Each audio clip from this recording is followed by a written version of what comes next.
We start with Chapter 1 today.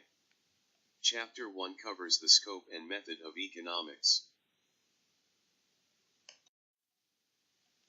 Think about reason we study economics. An important reason for studying economics is to learn a way of thinking. There are three fundamental concepts we have to consider. 1. Opportunity cost. 2.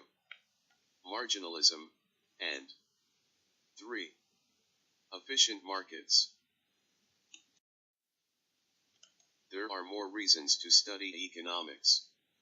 The study of economics is an essential part of the study of society. Economic decisions often have enormous consequences. During the Industrial Revolution, new manufacturing technologies and improved transportation gave rise to the modern factory system. There are more reasons to study economics. Continued.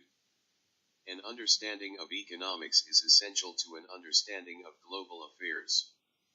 Voting decisions also require a basic understanding of economics. There are two scopes of economics, which are macroeconomics and microeconomics.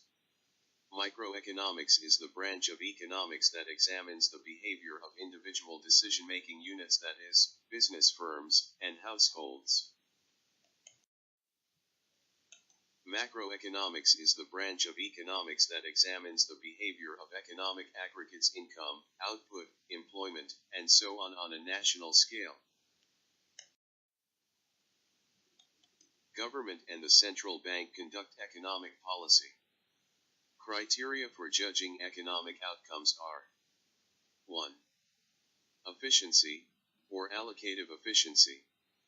An efficient economy is one that produces what people want at the least possible cost. 2. Equity, or fairness of economic outcomes. Two other criteria on economic policy are economic growth, or an increase in the total output of an economy. Economic stability, or the condition in which output is steady or growing, with low inflation and full employment of resources.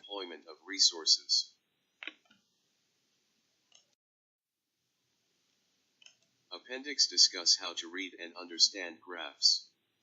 A graph is a two-dimensional representation of a set of numbers or data.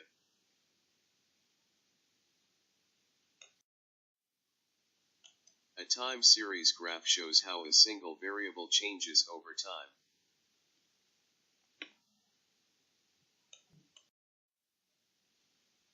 The Cartesian coordinate system is the most common method of showing the relationship between two variables. The horizontal line is the x-axis and the vertical line the y-axis. The point at which the horizontal and vertical axis intersect is called the origin.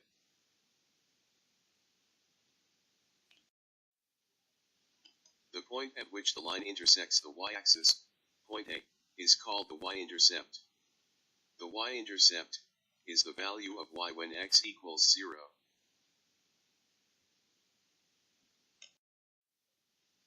The slope of the line indicates whether the relationship between the variables is positive or negative. The slope of the line is computed as rise over run.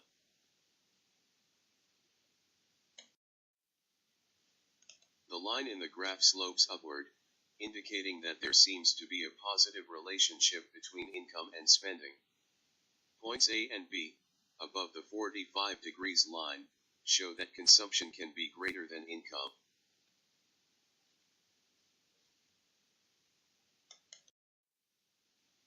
An upward sloping line describes a positive relationship between x and y. A downward sloping line describes a negative relationship between x and y.